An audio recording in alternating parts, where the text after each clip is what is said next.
as far as the drivers coming in here looking into that leisure. And just remember that when you're driving home tonight.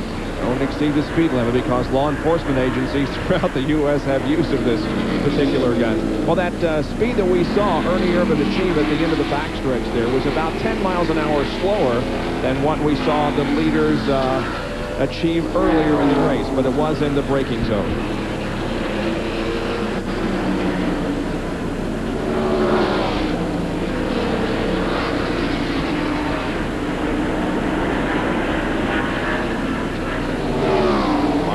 Continuing to work on Ernie Irvan, has been following him for many, many laps now and has not found the opportunity that he is looking for. And now as they come around, there will only be 6 more laps to go in this 90-lap event.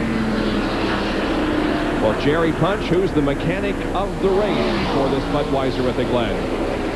Well, Bob, no surprise, given you look up front, you see who's running there. It's Tony Glover, who's the crew chief for Ernie Irvan in the Kodak Chevrolet. Well-deserving Tony Glover. He's been named the Western Auto Mechanic of the race, and right now he's hoping that his driver can hold on these last few laps.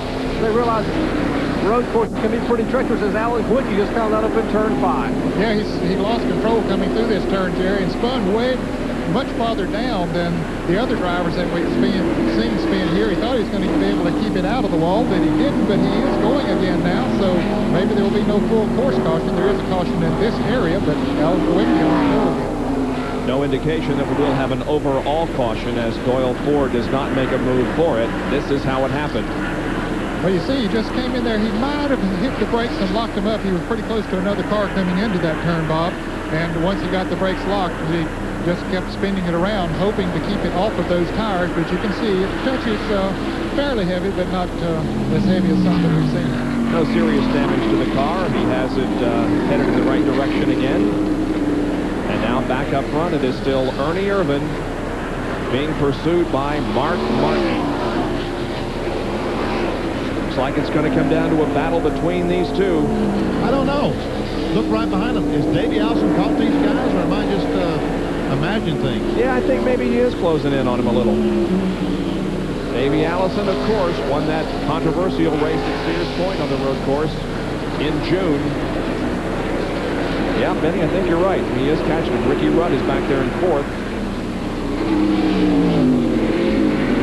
But the problem is he's 3rd. He's not 2nd. He has to pass both Mark Martin and Ernie Irvan if he expects to win the race. He can catch him, but the problem is passing him. Well, they're beginning to get sprung out just a little bit here and there. An oil overflow or what the situation is.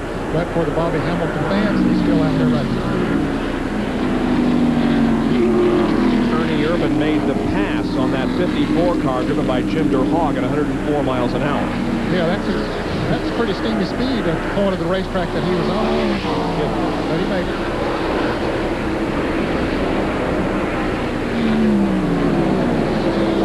Ernie Irvan turning laps just in excess of 118 miles an hour. And those guys are really hanging it out now in the final laps in those rumble strips at turn number 6. And we can watch him come off these corners and kick the back end out as they try desperately to get every mile an hour possible out of these cars. And Martin, once again, and falling back about 10 car lengths, has closed back up on the back bumper of Ernie Irvan. And Davey Allison looks to me like he's just another couple of car lengths closer, but we're running out of laps. 4 laps to go. And it's just a matter of car lengths now between 1st and 2nd, and not too far back to 3rd position. That's being occupied by Davey Allison. And fellas, as we get down into these last 2 or 3 laps, we've been seeing them slide up on those ripple strips. Wait till we get to those last 2 laps and really watch them slide up on them.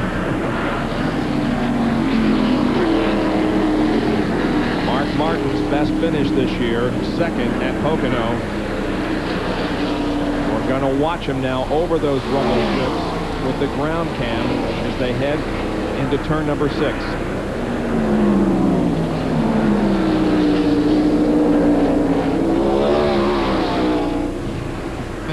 That's a good shot. And here comes Martin, closing up right on the back bumper. We can see him there. We saw him come up, get the back end up on the rumble strips.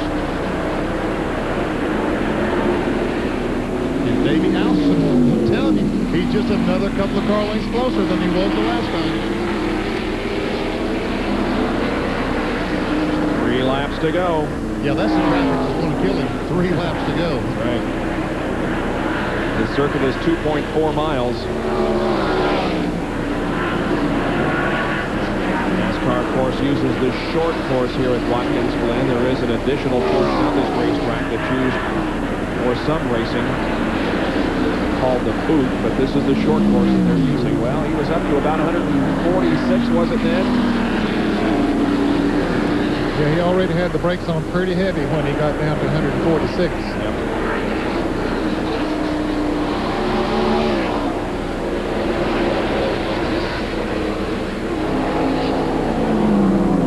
Mark Martin is right on the back bumper. They're coming down with 2 laps to go. Oh, Ernie ran over. Ernie did run over the rumble strip. That's just an indication of how much they're letting it hang out here in the closing stages.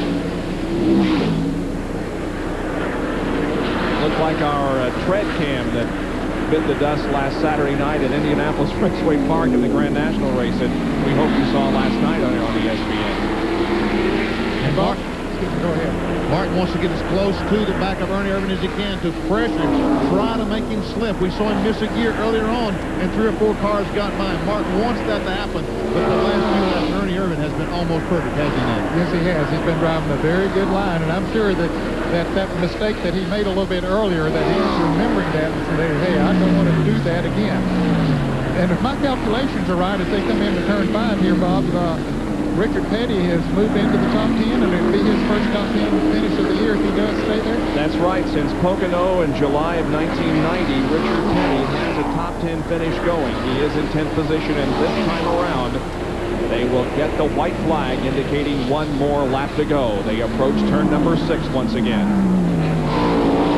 Didn't run over the rumble strip that time. He came close, but didn't quite do it. Now off of corner number 7 into corner number 7, off of it, and the white flag is being displayed to Ernie Irvin. And Mark Martin tries to get on the inside.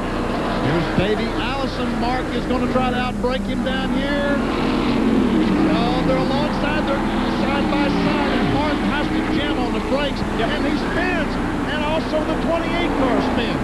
Mark Martin and Davey Allison both spin in turn number 1, the 2nd and 3rd place cars.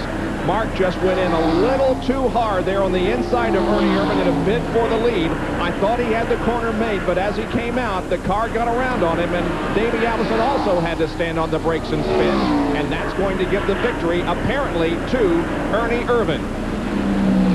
And Davey Allison just now got his car going as Richard Petty comes off the corner, and Richard goes by. Boy, Richard Petty is going to have a very, very good finish here this afternoon. And Ricky Rudd is also going to benefit from this, not only in terms of where he finishes in the race, but of course the all-important points that he will gain. Now here is Ernie Irvin in the Kodak Film Chevrolet coming off of corner number 6, headed for the final corner here at Watkins Glen International. Here he comes, Ernie Irvin. Receives the checkered flag and wins the Budweiser at the Glen. Ernie Irvin from Modesto, California wins his 2nd event of the year and his first since the Daytona 500. Well, an unfortunate situation. Bob, they're coming down his turn. Oh, and Hut Strickland crashes here on the main straightaway. This is the replay, Benny. Mark is trying so hard to get on the inside of Ernie Irvin, and he has to get back on the gas too soon. Davey Allison comes along with no place to go, and both those Fords spin out together. And we had another angle of it. As you can see, Mark spun, Allison spun right behind him, eliminating 2nd and 3rd place finishes for these two.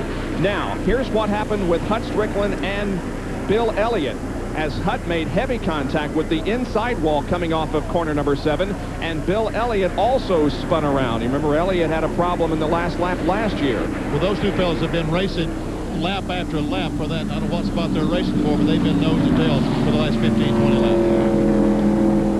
So the Budweiser at the Glen is completed, and Ernie Irvin has won. We'll be back here at Watkins Glen after this.